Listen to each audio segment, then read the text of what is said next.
Okay, hi. I just wanted to welcome everybody to our last webinar.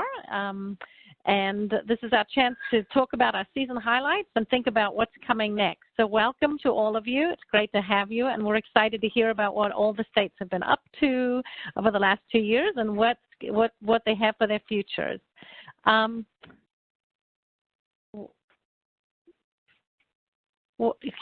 What we're going to do is a slightly different check-in with everybody.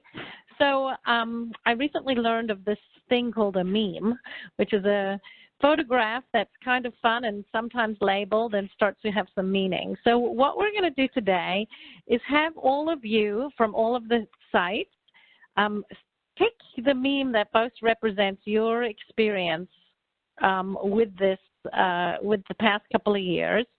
And then if you want to share a couple of sentences in the chat box choosing why you chose this meme, we would love to hear it. So we have a little dog in a fire who says this is fine, and you have a guy from the office, for those of you who watch it, who say all you need is motivation. False. You need fear and approaching deadlines. Then you have a cute little baby with his hands and fists up, saying, I won't interpret it for you guys. And then a squirrel with his arms open. So pick your one that most represents you, and then share any reasons for why you've chosen it. And we'll see what everybody's feeling at the end of this wonderful couple of years that we've been working together.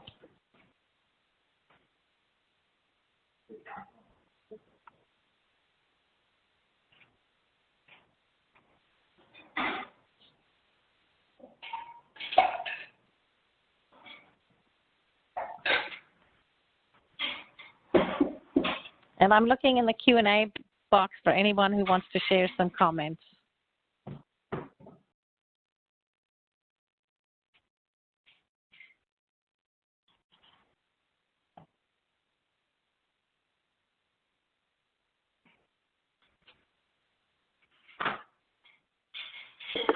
I still see people submitting their answers. I will give you a few more seconds before I close out the poll question and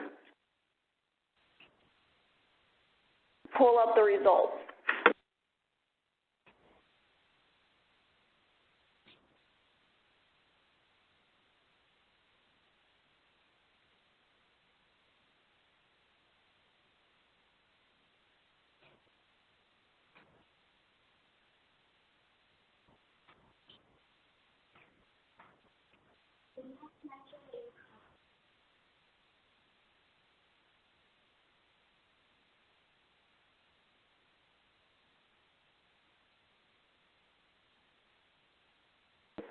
Okay, everyone submit their poll results, and I will post them for you all to review. So it looks like nobody felt that everything's on fire represented them, and it looks like our most popular one is the little squirrel with his arms open, thankful and grateful. And then we had our success kid, and a couple of people chose all you need is motivation. So a couple of comments I had from Donna, thank you Donna, is that she said, we are thankful that we're returning to real social work with our TANF customers, which is a great description of what's going on with this project. So thank you. And if anybody else has any comments for why they chose what they did, feel free to just add it to the Q&A box. Okay. So I keep shrinking the slides instead of moving them through, so I apologize. So this is what we're going to do today. I just want to do a quick run through. So first of all, we're going to take stock of our work with IIEESS and kind of look back and think about all the things we've done.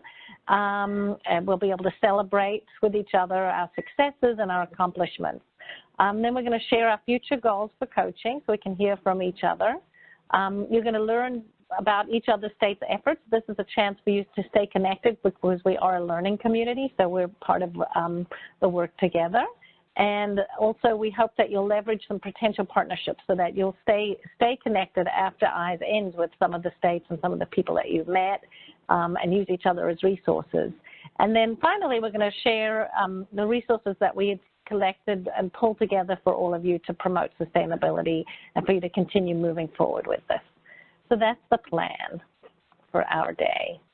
just want to give you some league stats before we move into anything. Over the time together, we've done 25 site visits. So you guys have received 25 visits from the coaches and trainers. We've done 150 plus training hours. So that's amazing. It's incredible that you've done so much learning. And my favorite stat is that we're only one learning community because we're all part of a whole together. So those are some league stats that we can all be proud of. I'm going to pass the ball to Ruthie, and she's going to take us through some of the highlights and plays of the game. Or maybe Miss Tina can help me with that, actually. She is better at that. I got it. Task. Oh, yes, great. Okay.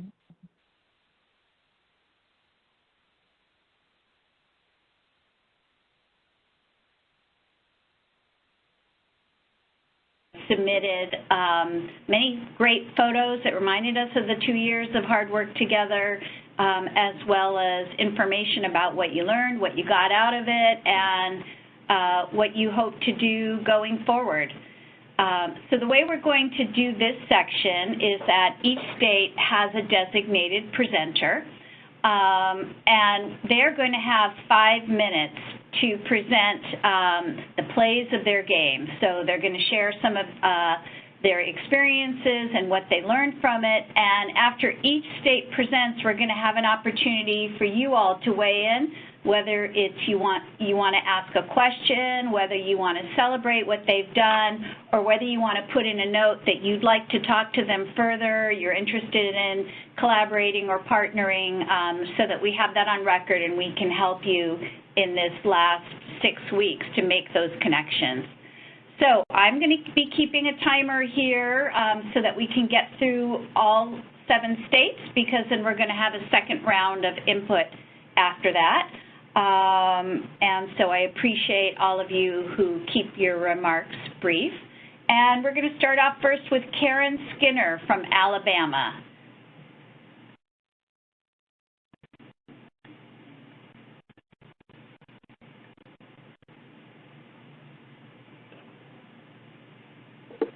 Karen, if you're available, can you go ahead and use the gray hand icon on the right-hand side of the column? That way I can unmute your phone.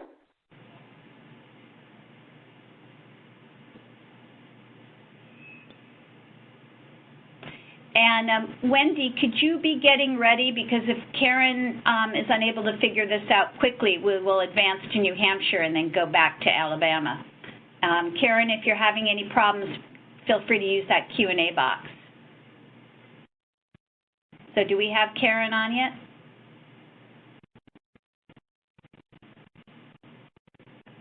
No. All right.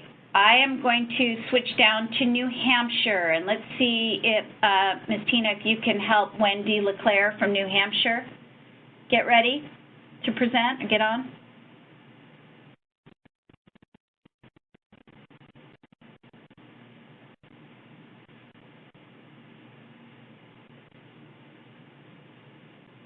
Okay, I found Ms. Wendy. Let's unmute your phone. Wendy, as always, you are extremely flexible and always ready, so I'm grateful to you. I had the great honor of working closely with New Hampshire. In fact, we just had our last site visit up there 2 days ago. So, Wendy, are you ready? Wendy, are you on any headsets? Because I don't have an option to unmute you. Are you on a phone? If so, go ahead and follow the instructions. On your right-hand side, just raise your hand, and I can unmute you. Okay, there she go. I'm going to unmute you now, Miss Wendy. Are you there? Can you hear me now? Yeah? Yeah. Can you hear me? Yeah, good job, Wendy. Thank you. We love technology. I know. Thanks a lot, Wendy. You're great. All right. So I'll try to make this brief to stay on our task. We started out with 4 phases that we wanted to accomplish. So the first phase was really to make sure that we had buy-in from everyone involved and that coaching was going to be a complete immersion. So we concentrated on staff training, education and development, on executive function and coaching.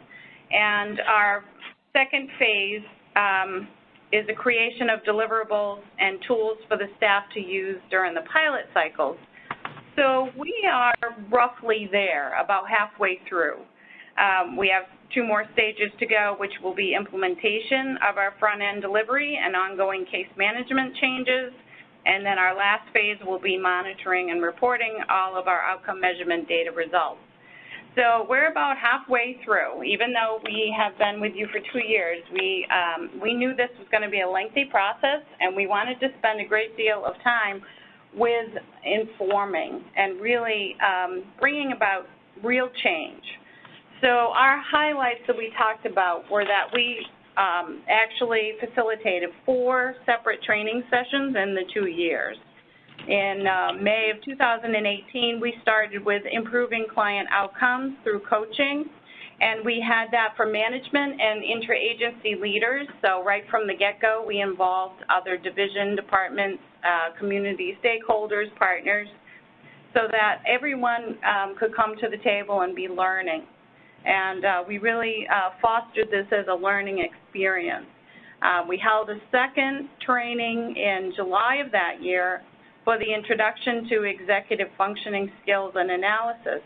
And that we invited our field staff and contractors and stakeholders and interagency staff to come to as well, so that people could start learning about executive functioning by itself, because we felt there was so much information there that we really needed to split that up to explain and make sure people understood. And in between each of these, we had a lot of staff feedback that we went through and made sure that we really kept that very vital information about the feedback from folks about the training, so that we could really fine-tune them as we continue to roll them out.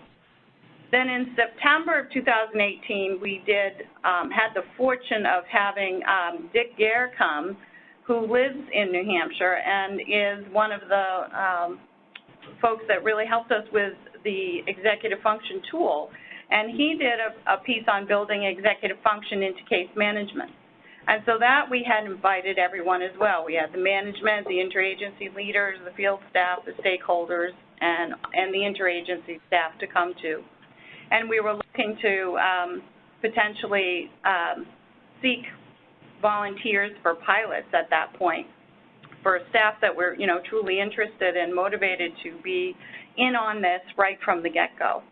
And then we had a brief hiatus in between trainings, and we had our last training in June this year for coaching, and we broke that into 2 sections. We had coaching for economic mobility, which MPATH helped us out with that, and we did an MI plus coaching equals success, where we talked about a really a motivational interviewing refresher, because New Hampshire has been doing it since 2008, and then how we incorporate introduction to coaching and how it's just an easy next logical step for us to incorporate that coaching into what we were already doing. So that's a lot of trainings and a lot of time that we have invested, but we had full support from our administration and management to do so, and I think that we all felt as a group that that was the way to go slowly, to build on a foundation, to really inspire a true change in our case management philosophy. And we also worked on our bridge. We spent over a year in a group of most of the management, and we have field representation working on our New HAMPSHIRE'S bridge. And we added a crosswalk to social determinants of health with that, because that is something that is very much in the forefront with management and administration. So we feel like we accomplished a lot. As we said, we know we're about halfway through the process. But now we really feel like when we hit the ground with our pilots, we have a lot of information out there that our staff feel much more comfortable and familiar with the terms and where we're trying to go. So I think we're on the right path. And so is there anything you want to add about these slides here, Wendy? Yeah, so I put up some photos of us doing some statewide trainings. In the left, we have our training coordinator who sometimes feels like she's all alone, but we said, you know, it takes a village. So there is so many people involved when we implemented our statewide trainings that every single person had a hand in helping in some way or another. And I think that's why that we felt that they had been very successful based on the positive feedback that we got from our staff and field. The second picture is one of the workshops we had in Washington where we really had to focus and outline on what we were doing and implementation in a time frame, and that has been extremely helpful for us to try to stick to those kinds of goals and plans. So we were learning goal setting, a parallel process right along the way. And the third picture is some nice folks you might be familiar with, Stephanie and the young lady who did the piece on self-care and regulation as well. That was excellent. Brittany, thank you. And the Coaching for Economic Mobility, that's the most recent one we just did in June, and it was very well received. Great, thank you, Wendy. So Alabama's ready to go up next, but before we move back to their slides, could you just take a moment to put your comments in the QA box? Let New Hampshire know what you were impressed with. What is a strategy that you might take for your own state? Is there anything that you're interested in talking to them further about? Any help that you can offer them? So put that into the QA box, if you would. And I am going to just scroll back while you're doing that.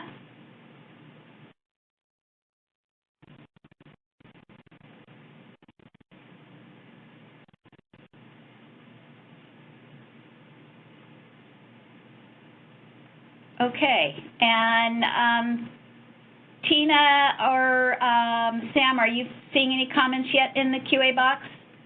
I don't see any yet, but if I notice any, I will make sure to share them.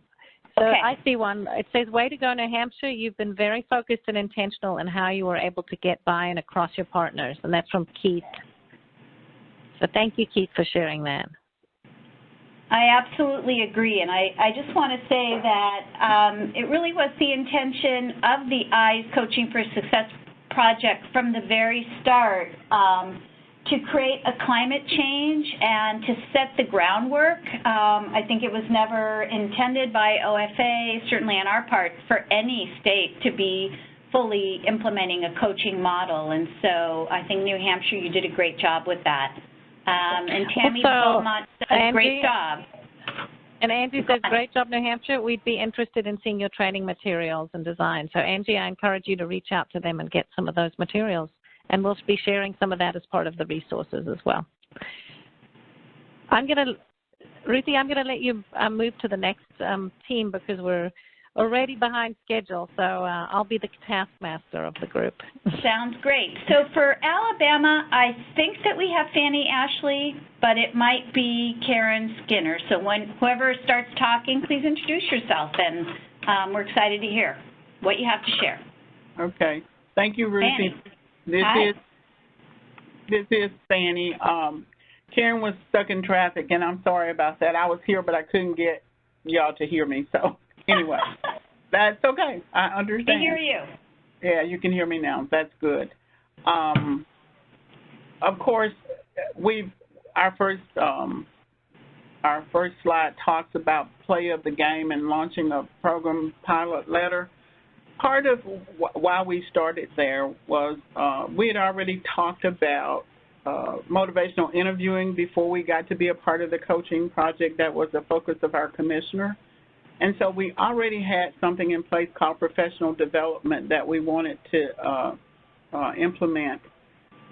And, of course, that's part of coaching, too, but we didn't know that when we started that. But the other part of that was we had this a trainer who would spend her time doing professional development for our staff. So it started off where she did 7, I believe, sessions to make sure that all our staff was able to attend. She did not want more than 30 people in the class at the time because she wanted to be a small group, a learning time, and so we started with that. And we utilized that not only the first year, but also the second year. So altogether, we've had 7 and about 9, 16, I believe, professional development trainings over the last 2 years for our staff, and it's incorporated all of the kinds of topics that we just talked about a little while ago. As I was listening to New Hampshire talk, I kept thinking, that sounds like ours. We did that too. But anyway, we did a lot of we decided that training would be the number one thing we need to focus on, because as I observed over a period of time, what we see is nothing's going to get accomplished unless we ourselves buy into it, our staff, us, and then we can move forward with our clients. So the first encounter, of course, as a part of the work and training program that our clients have with us is they get a letter from us telling us that they are now a part of the jobs program in Alabama. And we thought, since that was the first encounter they would have with us, that would be their first introduction to us, we wanted to change the way our letter looked. Of course, the letter before had all the details that it needed to have in it, but we wanted it to be something that not only provided the information to the client, but something that would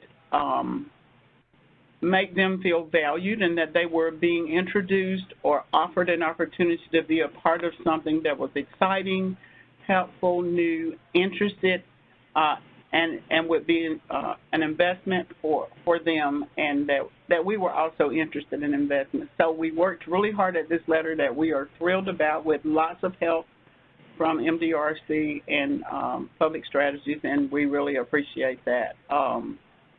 We got approval. Annie, you have about another minute and a half. Okay, sorry. We got approval to do that. We obtained leadership also to approve and restructure our staff roles, because part of what happens here in Alabama is we have a large job program and a smaller TANF program, and so they both see the same clients, and we thought to merge that, make it one, would make it easier not only for our clients, it would make it easier for our staff. A huge part of what we need to do, what we realized we needed to do, was make our staff the job that our staff do. We needed to make that as simple and easy as we possibly could for them, because if they feel like they're valued, then they're more likely to value the folks that they have to work with. Do I need to move to the next slide? Okay.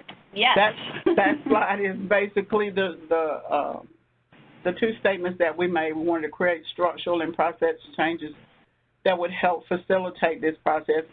Like someone said earlier, we knew we would not have an all-out coaching program, but we wanted to do everything we could to infuse our program with coaching. And so those are the two goals that we set. And I've talked about building relationships. So I'm going to go to the last slide, which is our move on one. And that will come later. We're going to come back around again. So thank you so much, Fannie. And folks, if you can give your appreciation, questions, offer support to Alabama, I know that they would appreciate hearing from you in the Q&A box. And next on deck is, I should have warned you, is New Jersey. Do we have someone from New Jersey on the line? And I see that Tammy said would love to see the letter from Alabama. Great job, also shared. So Tammy, you should reach out. We did get our printers too. Did they come out yet? Okay. Sorry. Go ahead, New Jersey. Just wanted to share that comment. Hi, everyone. This is Molly Lavera, and I am a coach for New Jersey. Unfortunately, Andrea Breitweiser, who's the lead for New Jersey, is on medical leave and has asked me to present on their behalf, so I'm just going to do that real quick. All right. Go ahead, Molly. Thanks, Ruthie. So one integral activity that New Jersey conducted, which I think really highlights their intentionality in process improvement orientation to the IIEESS project, is customer journey mapping. So one of their major priorities as a state entity is on customer service. And customer journey mapping is a unique and dynamic process that really allows staff to creatively think from a different perspective sometimes, which is the customers, and interact outside of their typical office roles. So our second site visit to New Jersey involved working with staff on this process. Myself, Donna, and Annie from NCRC joined, and it was a great site visit.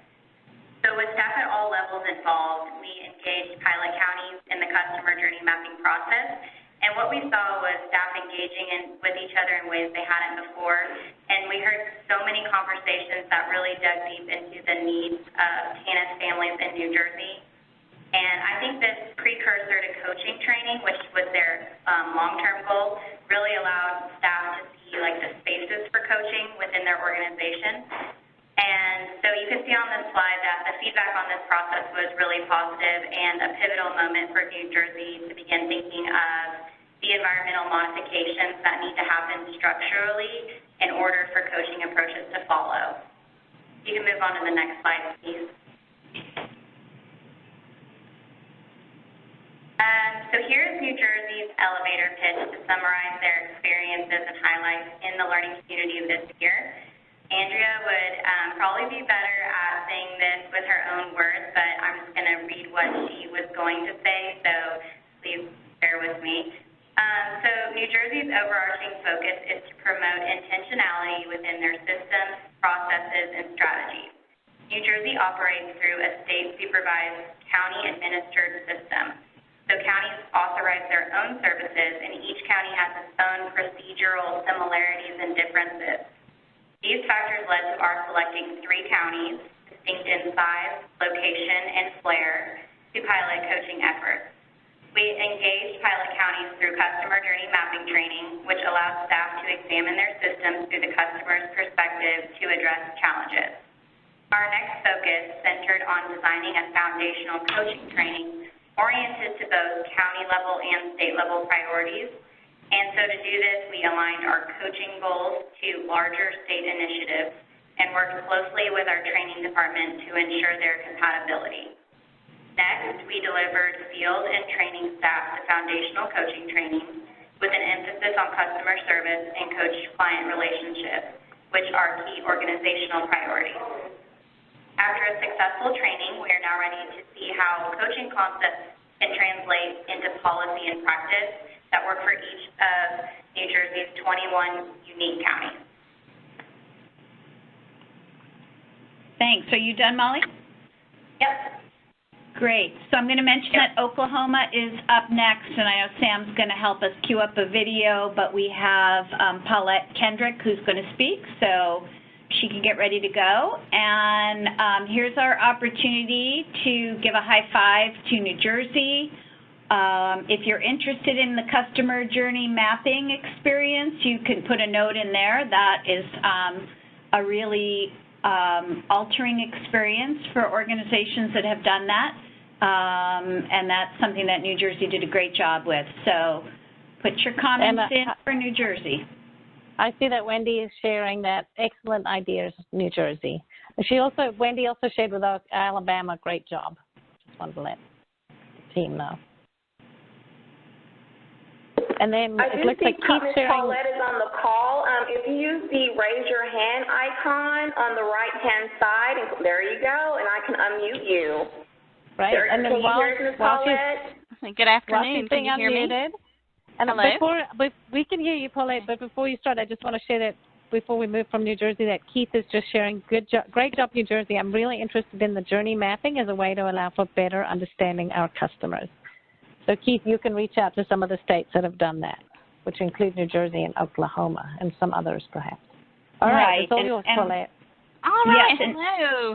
First of all, just kudos and congratulations to all of the other states, all of your information. It's wonderful. You all have done such great work and such dedication. And anyway, we're excited to learn some of your best practices. So, yay. What we've been doing in Oklahoma, we're about to play a video in just a quick second, but just to kind of cue that up, some of the things that we've been doing, we've done some foundational pieces, we've built our implementation teams, we have 2 pilot programs, one in Pittsburgh County, which is our rural model, and then we have one in Oklahoma County, which is our urban area, because they both look quite different across the state, so we wanted to make sure that our plan takes all of those ideas into consideration and the uniqueness of each type of situation that we could be in. So anyway, we've been forming implementation teams. We have those, they're working in both counties on quite similar tasks, but at the same time, it's more unique to their particular area. We've done a lot of great work. Some of the things that we've done is bring in Dr. Dick Ware as for executive functioning skills, and we've also done motivational interviewing training, and we'll talk a little bit more about that in a few minutes, and some customer journey mapping to identify some of those pain points. One of the things that we're most proud of, and that's what we're about to highlight here, is some environmental modifications. And Pittsburgh County, they ran with this when we were talking about environmental modification as far as becoming more customer service oriented. So what you're about to see is what they have done. They have designated a specific interview room solely for TANF applicants and TANF interviews. They set up an area that's for the children, so the children can be occupied, playing, coloring, different things like that. The room, you're going to see some highlights of like motivational decor. You see where the room is set up and the desk is set up so that some actual good conversation can actually get started and carry on and take place there, instead of that typical just question and answer going through the form. So, Sam, if you can let that play, we're ready.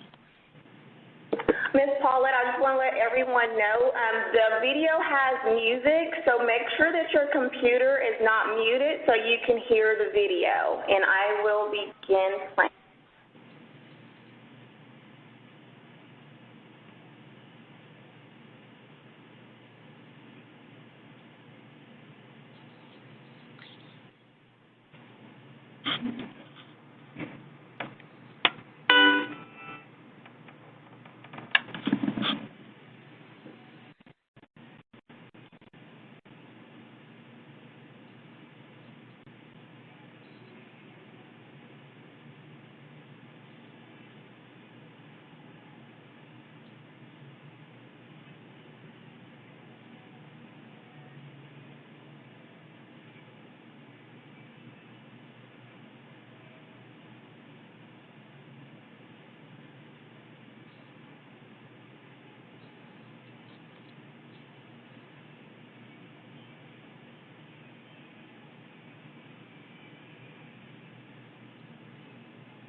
Okay, thank you.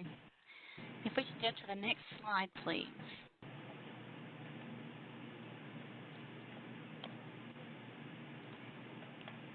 Can we move to the next slide, please? There we go. All right. So our game highlights. So in Oklahoma, we've started to adopt a coaching approach with our clients to enhance customer satisfaction by ensuring families can come to us to obtain employment and education and feel heard in the process. So that's some of what you were seeing in the video, and we've developed some tools just like you saw in the video with the roadmap. So that way, in addition to their individual employment plans, they have the opportunity to sit down with their worker and on a roadmap actually set out and align their goals. And there's even a couple places on there for, you know, we have run into some road bumps and some construction areas along the path. Well, we have a place to even set those up on our roadmap. And how do we get through those and work through those solutions and able to get through those bumps? So it's really exciting, some of the tools we're getting put together. So our staff so far, they've been trained on the motivational interviewing. We've had a professor from Oklahoma State University come and do that introductional training. We've done the executive skills and goal setting. We formed the implementation teams I mentioned earlier from the 2 participating pilot counties. to make sure that we had a voice of staff at all levels in the decision making. So we have state office, we have county directors, we have supervisors and field staff all on our implementation teams. Our implementation team, and what you're seeing in the slides at this point in the photos, is when we sat down in each of the counties and had one of us had a customer journey mapping process where we outlined the some of those pain points that from the customer perspective, and we're able to come up with some solutions for those. One of the top right, you're seeing one of our foundational, I'm not sure if that was the executive skills or if that was the motivational interviewing training, but that's what are in your other two photos there. So while we've been there, yes? We're about at 5 minutes, so if you could just wrap it up by... Certainly. We came up with some creative and actionable ideas for addressing those pain points so we could better serve those customers.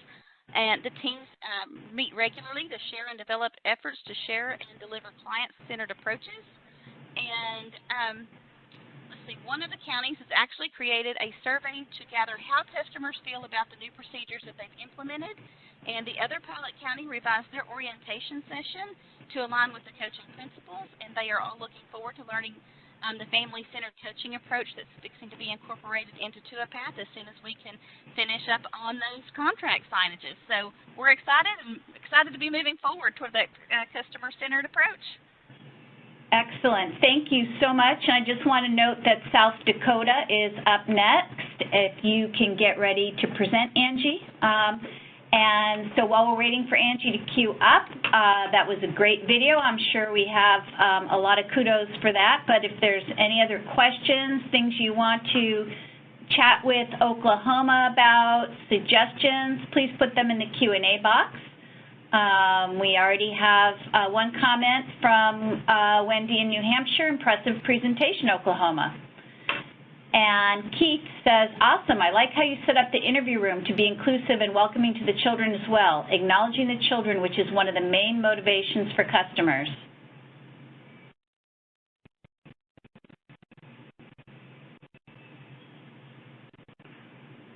And I see that Angie has written us a note to say she's on the phone, Tina, so I don't know if you noticed that. Yeah, she's unmuted. She can speak whenever you guys are ready. Great. So thank you, Oklahoma. Thank you for your comments, everyone. And I'm pleased to turn it over to Angie Sam from South Dakota.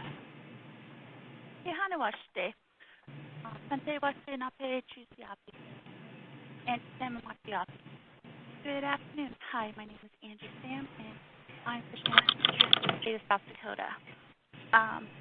And I want to welcome you to this awesome opportunity for us to share all the things that we've learned through this 2-year journey.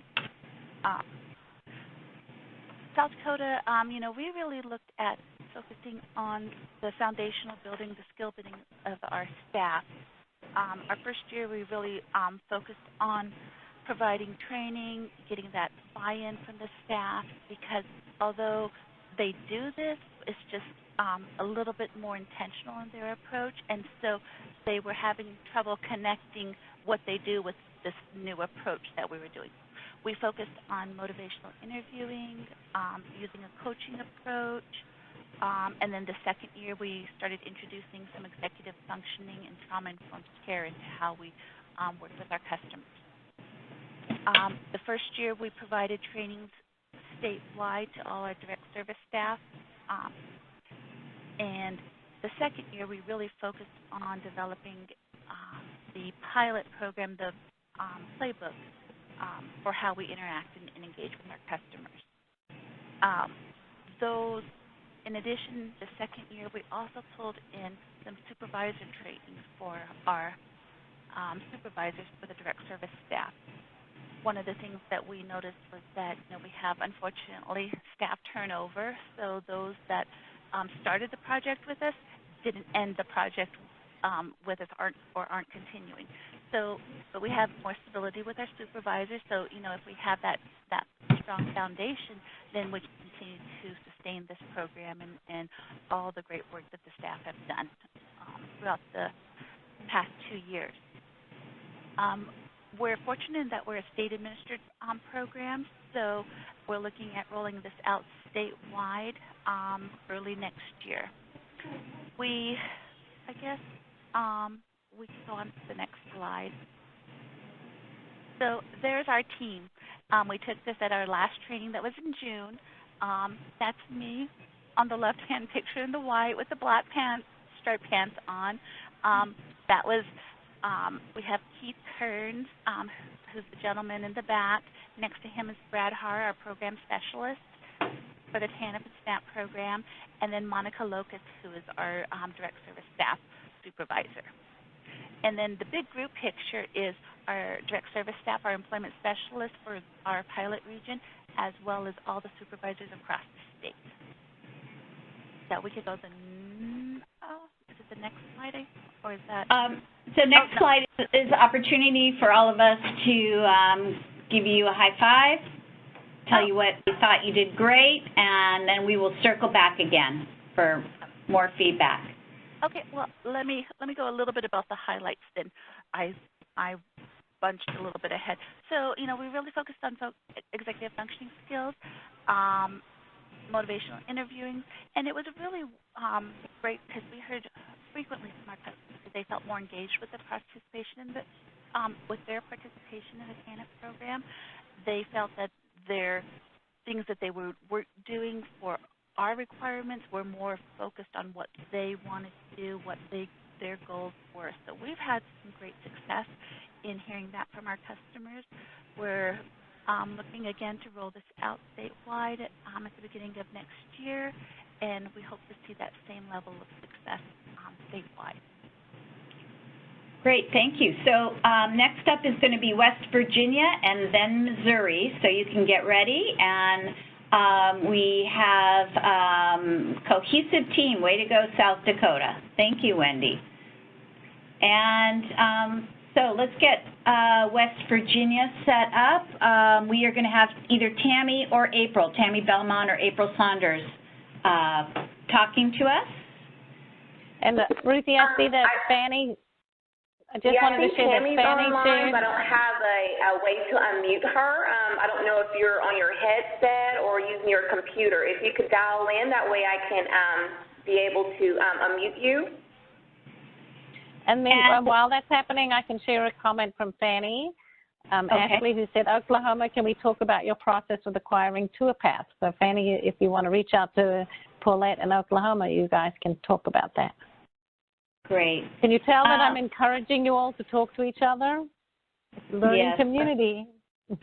Tina, do you have Missouri, Jacinda Rainey? Oh, Tammy Belmont, we're on the phone. Okay, great. So if you are ready, Tammy? On your head, you have it unmuted. Tammy, are you there?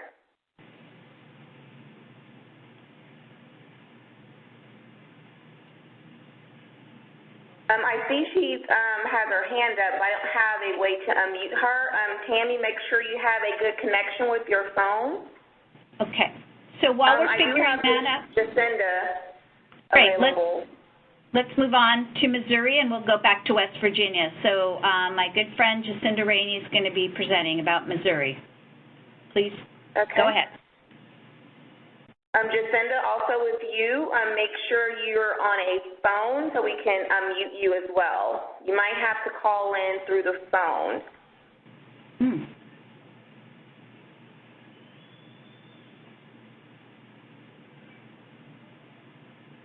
Okay, so do we have West Virginia ready?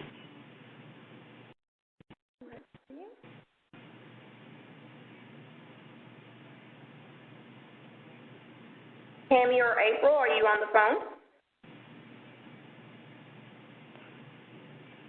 Okay, while we're doing that, getting those two connected, I'm going to jump to the very bottom for a minute or two to go over some of the tools and resources because we want to make sure you know that there is information and support going forward. And so, first of all, many of you have been asking about the webinars that we have presented every month over the last 2 years. And we wanted to let you know that you will have access to all the recordings, slides, tools, and resources. Links are going to be emailed to you, and please download them and save them in a place that you will remember. We're not able to set up a website, but we will be sending you all these materials. And so I don't know if this is up to date, friends at Public Strategies, but evidently there was an email that was going to be sent on August 1st to everyone who attended our national meetings that included all of the curriculum developer slides from the various coaching curriculum that were shared, as well as the Coaching for Success playbook. And on the 9th, which I believe, is that today? Is that right? Or tomorrow? You will receive an email that will include all of the webinar slides and resources, with one exception, the Coaching Observation Skill webinar, which I believe that we did last month, is still going through the 508 compliance review, and so it will be sent separately. If you have any problems, let's say after about a week, finding any of these resources, or you didn't get the email, please be in touch with your coach so that we can make sure that you get all this information. And so I just got a note from Tammy Belmont. Do you want to just talk, Tammy? We'll make sure that you're there. She is here. I'm about to unmute her. Okay. So we're going to go back up to West Virginia, South Dakota, West Virginia, and introduce our friend Tammy Belmont. Actually, this is April Saunders. Sorry, April. Hi. That's okay. Hello, everyone. We have been using coaching strategies to co-invest with our participants to help establish a momentum to lead them towards good opportunities. The coaches and the participants persist and develop growth mindset through small successes. And a lot of our staff really like the power of yet, that if someone's not ready, then they're just not ready yet. And try to facilitate an I can achieve mindset.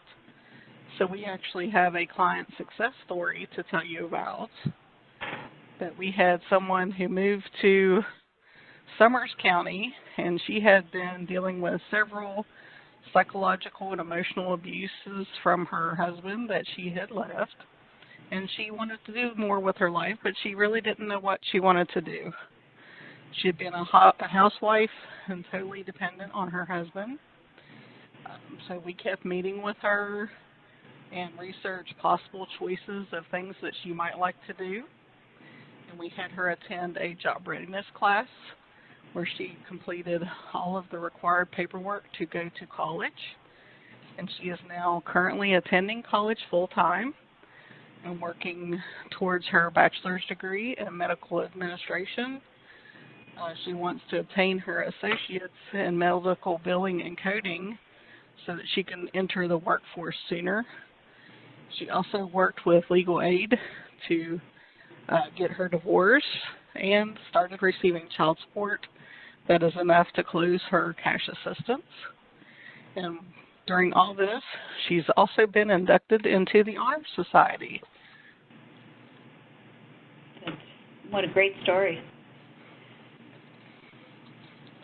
This is a picture of some of our staff building bridges with spaghetti noodles and marshmallows. So we had a great time practicing our parallel process of how we could problem solve building a bridge to what we wanted to accomplish. So we have taken newly acquired knowledge and compared it to current practice and elevated both. We've talked to workers to get their attitudes and time on how this is working, invested in upward mobility coaching, and asked them, how can we best support you? We've done site visits with all of the districts who have rolled out, to meet with them, to ask them what's working, what's not working, and what we can help in that process. And we've also we have a Works Council who is representatives from all over the state who are knowledgeable and engaged ambassadors to help us with this mission. And we've trained our trainers so that they can go forward with identifying places of challenge for our staff. Fabulous. So it looks like you're having a lot of fun there with the spaghetti. I'm glad you explained what that was about. I was wondering when I saw that. And I'm going to ask for your colleagues to give you their high fives. Any questions? We have a congratulations from New Hampshire. You're a success story as well, West Virginia. Any questions? West Virginia is one of the states that has really rolled this out into quite a few locales. And so if you're interested in knowing how that worked, please be in touch with April. All right, so are we ready with Missouri? I know we are still having some technical problems. I'm still trying to get Ms. Jacinda on the line. I still don't have the ability to unmute her. I provided a phone number and access code, so we're still trying to work on that. Okay, great. So let me just go and finish up with the tools and resources quickly, and then we can go back to the elevator stories or the goals for next year, which Sam's going to lead us through. So in addition to the various materials and resources that we developed through the course of this project, there is a very rich treasure trove of materials that the Office of Family Assistance provides through the Peer TA Resources website. There's a resource library, peer connections, learning center, upcoming events, technical assistance, many webinars. I know I get emails constantly with various webinars that are available. But one of the most valuable items on this list is the technical assistance. I'm going to show you what the technical assistance screen looks like. As you can see, there's an arrow that's pointing to request technical assistance. This is an opportunity for you to ask OFA to provide you with some resources. Potentially you can have your coach that you're working with right now or some other consulting organization, individual come in and help you, possibly resources for training. So if you haven't accessed this technical assistance request, please take a look at it. It's a valuable resource that's available. And here is more detail about the TA request form. All right, so I'm going to pass it over to Sam, and then when we get to Cinda on the line, she could do her whole piece together, Sam, right? That sounds like a great idea. Okay. So hopefully the ball is over to you, or I don't know if someone can get it over to you. She has control. Okay, great. All right, I'm just going to try and get us back to...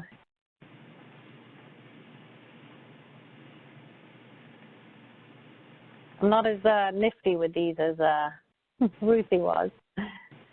Okay, so now we want to talk about the next season and hear from all of you about what your goals are. And we're going to get a chance to get on the phone again.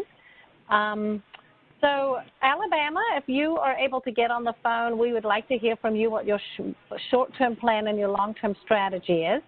And because we have a limited amount of time, we want to try to limit this to about 2 minutes a person, just so we can hear kind of what you're planning for the near term and then what your long-term goals are, just so others can hear and know what you're thinking about, and again, that you can get connected if you're sharing some goals. So I will let Ms. Wendy unmute Alabama. You are unmuted. You can begin speaking. Okay, thank you. Our short-term plan, of course, as we talked about the pilot letter, is the letter has been developed. We've gotten the color printers. They've been installed and so forth. So as of August 1st, the letter was being utilized by the county staff. So we're going to develop a client survey. We thought about 6 months to give us feedback from the clients to say how they experienced this letter. We are in the processes of training our staff on new responsibilities. Remember, we talked about the fact that we were going to have workers be generic in the pilot counties, and so the largest pilot county we have 19 workers, and so that's the one we're going to be focusing on. Training starts with them in September. That's the plan at this point. They're moving, so that plan may have to shift to October. But anyway, and then we're working on, of course, one to purchase a new coaching model, which is why we want to talk to Oklahoma. But we'll talk to them after the call. Our long-term strategy, of course, is to monitor. The point of all that we're doing is to make sure that our staff, our clients, and the agency, of course, has what it needs. And so how we do that is we want to monitor what's going on by the kind of data and feedback that we're getting and implement a coaching model, of course, throughout the entire state is our long-term plan, because right now we just have 4 counties that are involved in our pilot. And of course, for us, we believe that it's always important to train and grow, and therefore training will be continual, professional development opportunities continual, so that we will be abreast of any changes and new concepts that we might add to what we're doing. Fabulous. Thank you, Alabama. It sounds like you've got some really great short-term plans and a good long-term strategy. So that's wonderful. Thank you for sharing. Thank you. Okay. So now we're going to get New Hampshire. Will come on the line and share their short-term plan and long-term strategy as well. Okay. Can you hear me? Yes, we can. Okay, great. So our short-term plan is that in the next few months, we've already established a goal-setting exercise in our group orientation. So we'll be getting staff feedback from that for the next few months. And the idea of that is to just help inform our participants on how to set goals. So that's a foundational piece for moving forward in our case management. Then our next short-term plan is to pilot our New Hampshire's bridge that we hope to do in the beginning of 2020. And we'll have a survey to gather staff and participant feedback on that as well. And the long-term strategy is that we want to incorporate all our revised electronic assessments and our tools to evaluate the data from the bridge to provide resources for our participants. And we hope to have that combined, ready to go for implementation in 2021. Yay. Wonderful. I heard somebody cheering. That's great. Wonderful. Thank you for sharing your short-term plan and wonderful long-term strategy. Okay, so now I'm going to move on to New Jersey's next season. What does New Jersey have in store for the short-term and long-term?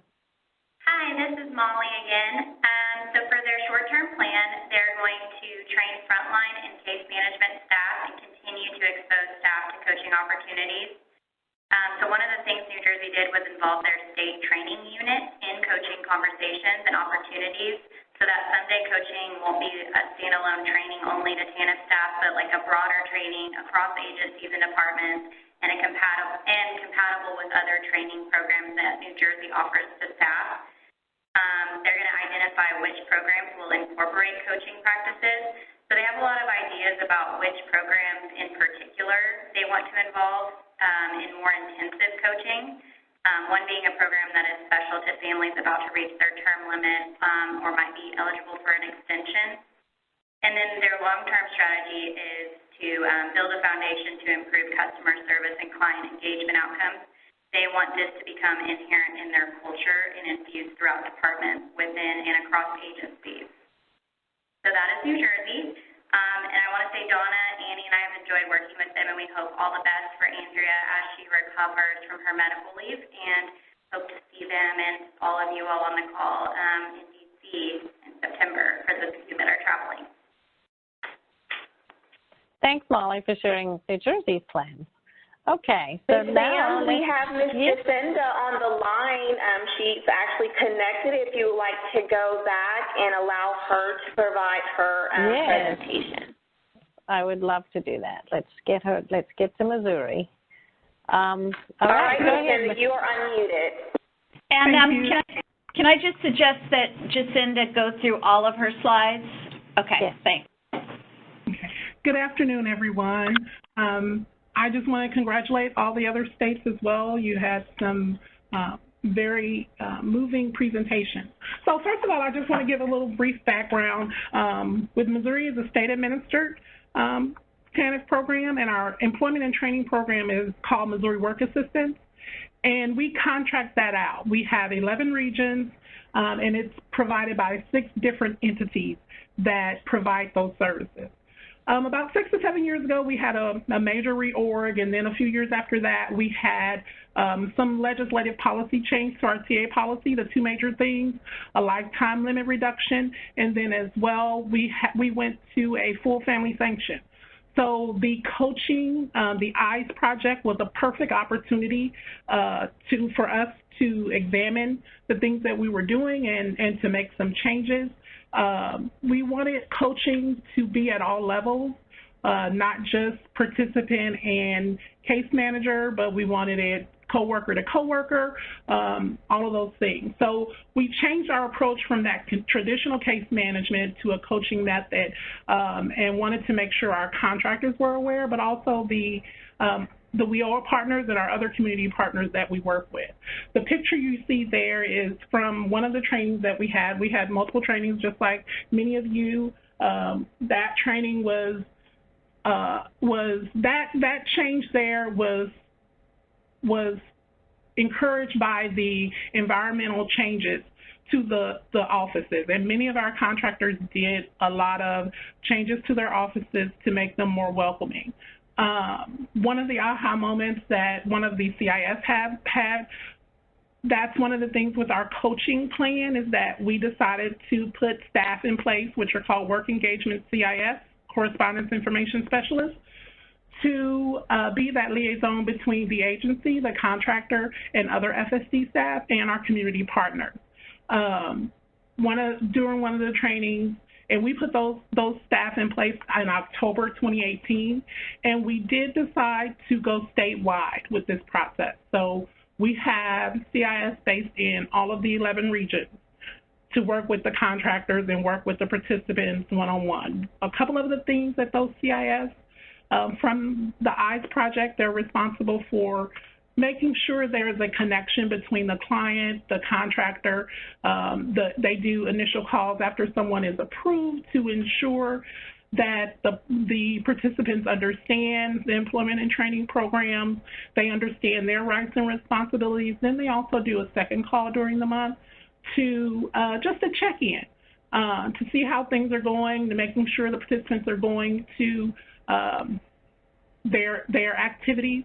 One of the things that we found is that our participants did not see our MWA contractors as a direct correlation to the state of Missouri. So that CIS person is there to help them realize that that contractor has a direct correlation to the TANF program. One of the highlights that I wanted to mention was that since we started keeping numbers in February 2019, 11 CIS have made nearly 12,000 calls and average at about 2 community events per week. That picture, one of the things we wanted our contractors to understand is that we want to make sure we recognize the efforts of our participants. That's a big part of coaching as well. Next slide, please. These are a couple of pictures from the trainings that we had. That first one on the left is one of our first trainings, and where we invited WIOA partners. As I mentioned, we wanted to make sure that they understood how important this was to Family Support Division, and that how our philosophy was not necessarily changing, but we were dusting off a lot of things that we had forgotten. And then on the right side there is where we did the program flow the journey mapping of the participants, and we invited our resource center staff, where participants go in to apply and ask questions, our call center staff. We invited the MWA contractors. We invited also our staff with MWA. So the shift has continued to develop both staff and contractors. We have trained. They had the executive function training. They've had the motivational. One of the things that they really liked was the information in one of the trainings about self-care. Making sure that they're cared for as well. They have done a lot of, like I mentioned earlier, changes to their offices, recognition boards, more welcoming environment. Our CIS staff attend graduation events with the MWA contractors as well. And then as far as the short term, if you want to go to that slide.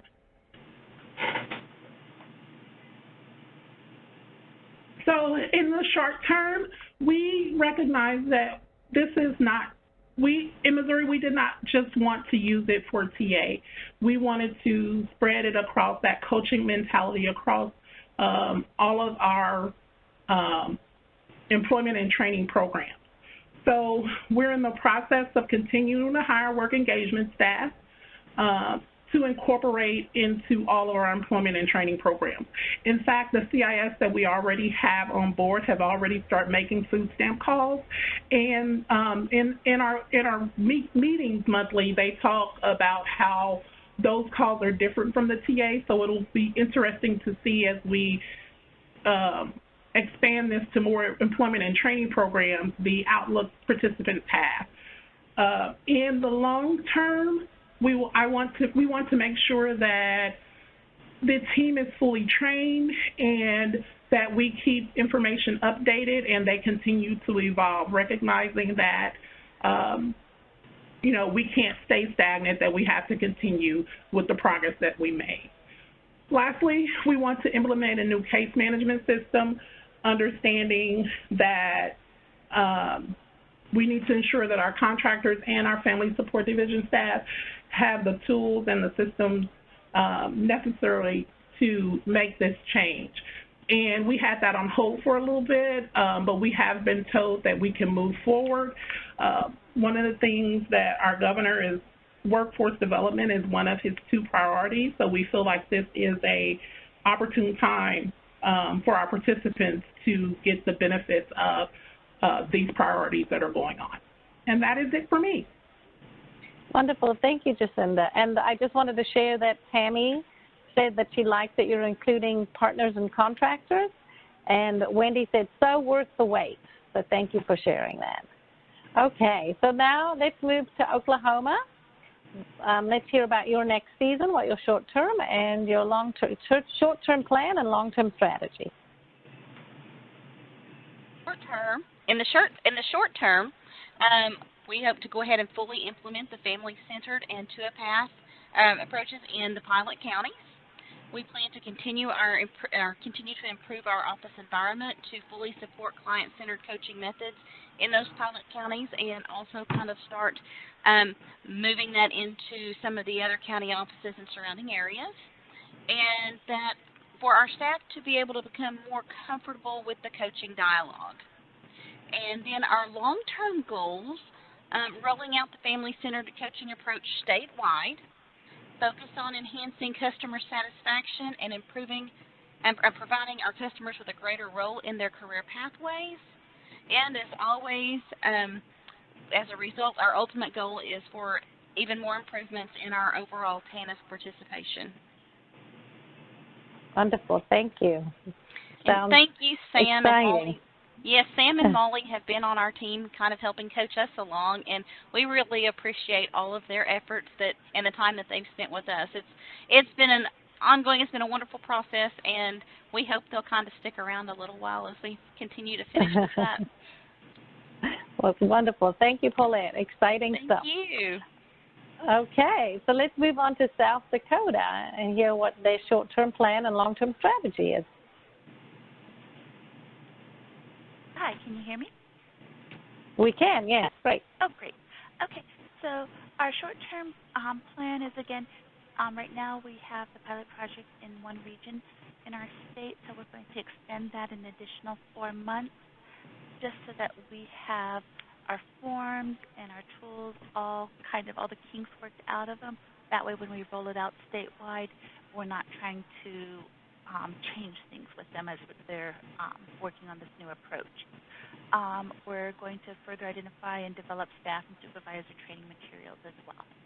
Our long-term strategy is to, again, roll the project out statewide about April of 2020 and have all the regions implement the approach by July of 2020. We have a scheduled professional development training where we will continue to provide support to the direct service staff to meet the ongoing needs, both for the frontline staff and the supervisors. We are also implementing that work management evaluation process to identify current and future training needs. One of the things that we're going, and I guess the reason why we're extending our pilot project in just Region 2 is we'll have a database that's finally going to be ready to help us get some data as far as tracking of data, customer goals, and their progress in achieving those goals. Wonderful. Thank you so much. So more exciting short-term plans and long-term strategies. All right. West Virginia, what's next for you guys? What does your next season look like?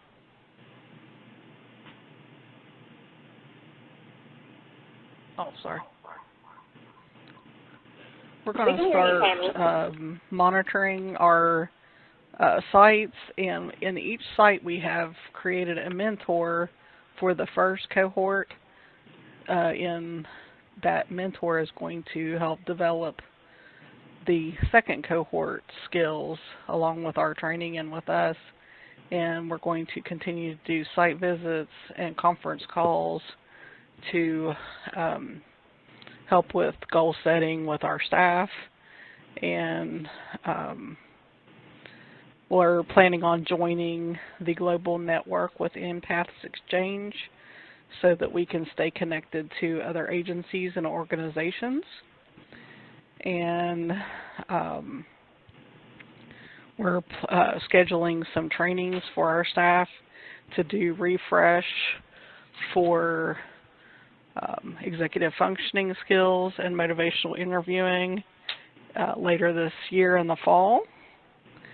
And then we're going to define a more collaborative data collection and analysis with our quality assessment group. Within the next 2 to 3 years, we'd like to have all districts engaged in the state in mobility coaching.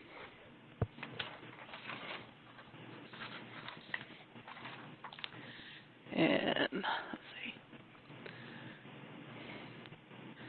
And then our long-term plan, 4 to 5 years beyond, is to share participant program goals within West Virginia and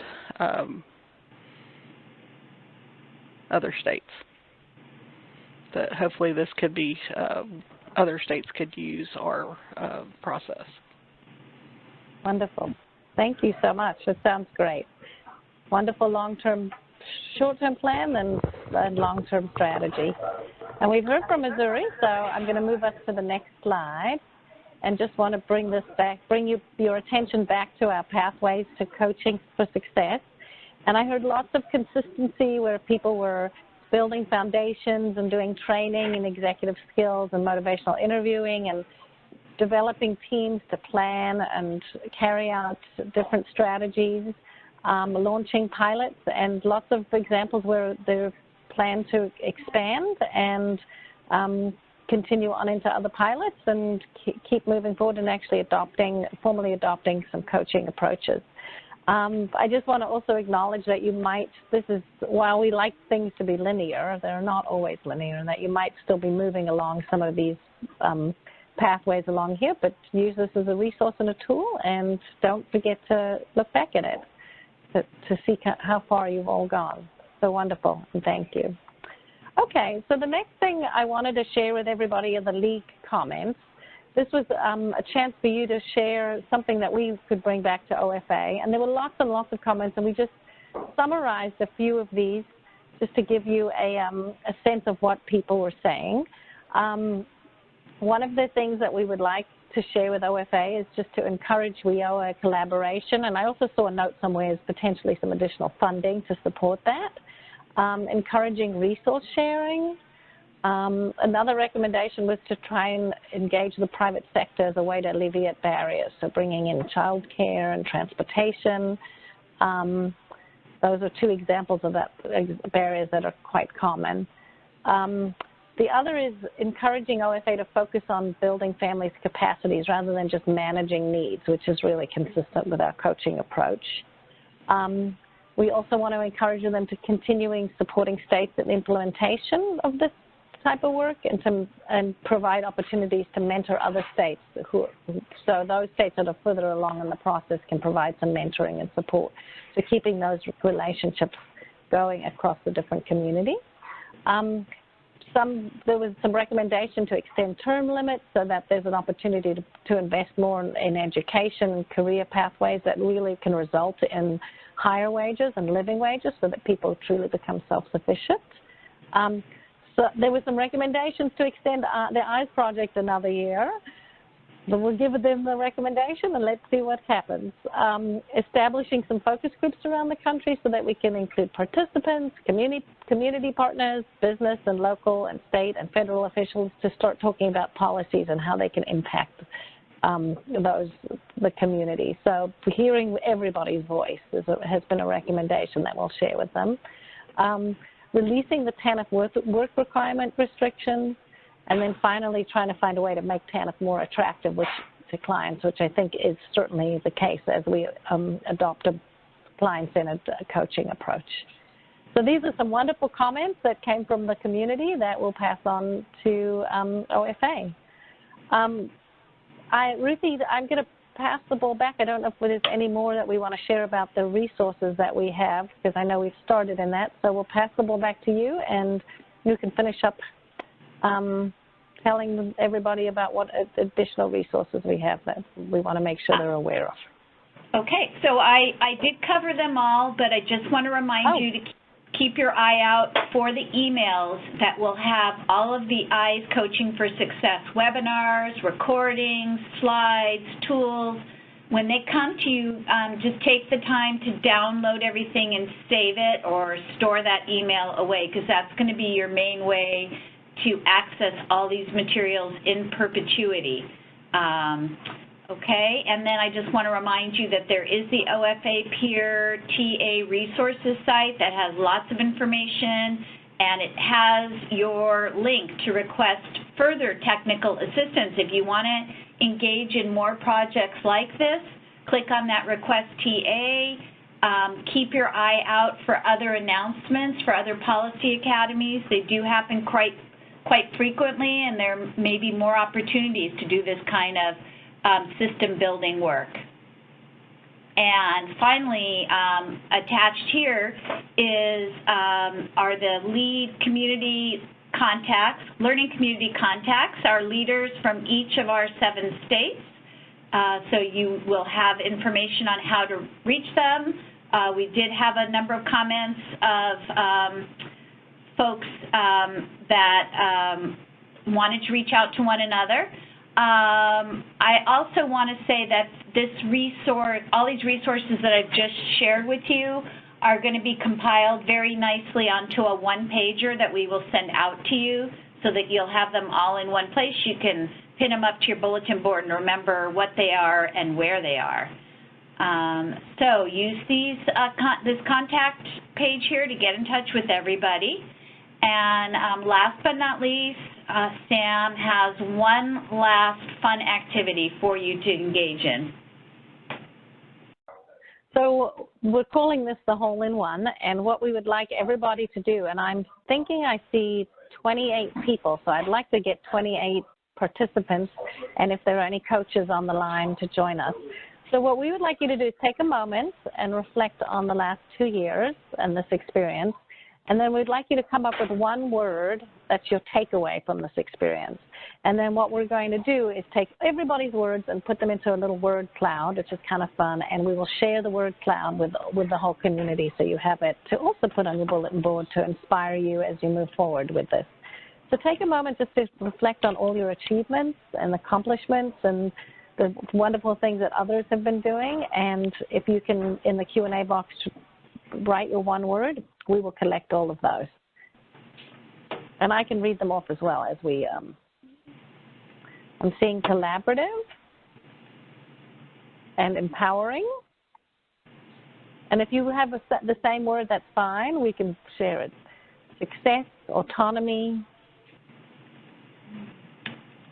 exciting.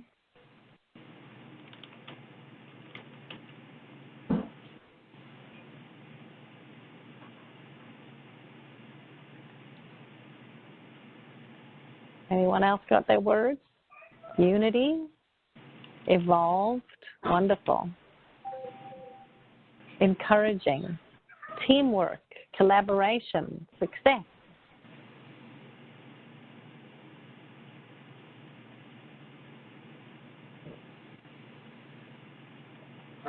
Cohesive, growth.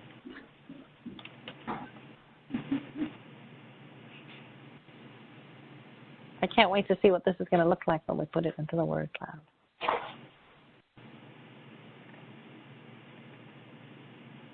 Learning.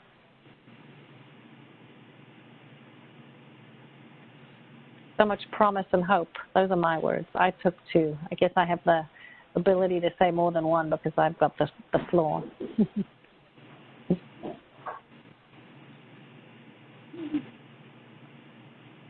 Ruthie, do you have a word you would like to share? I've been trying to type it in. It's transformational. Transformational from Ruthie, and we have the word yet. Oh, which we heard from Virginia.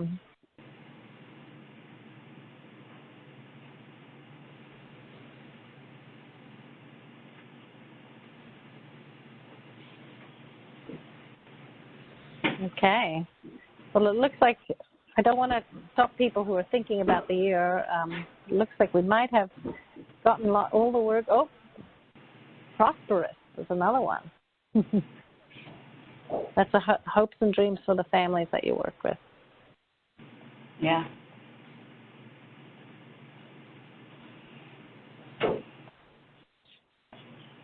Motivating.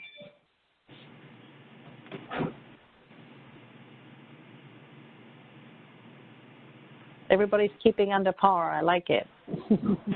Sorry, I had to throw in another sports idiom or quip.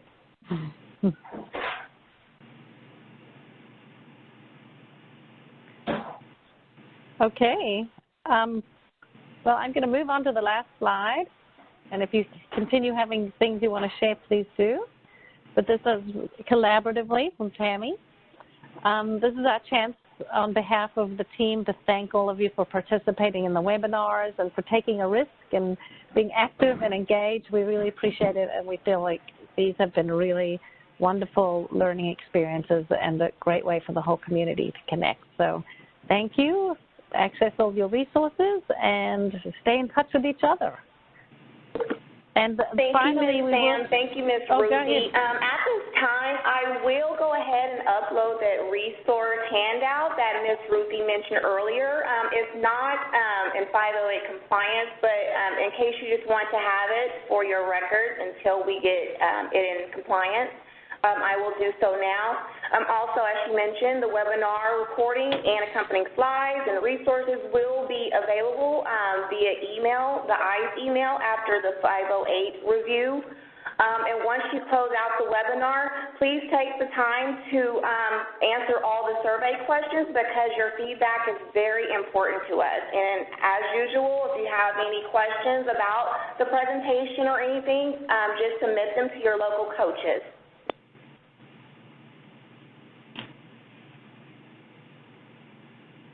Thank you. Thank you, Ms. Tina. Bye.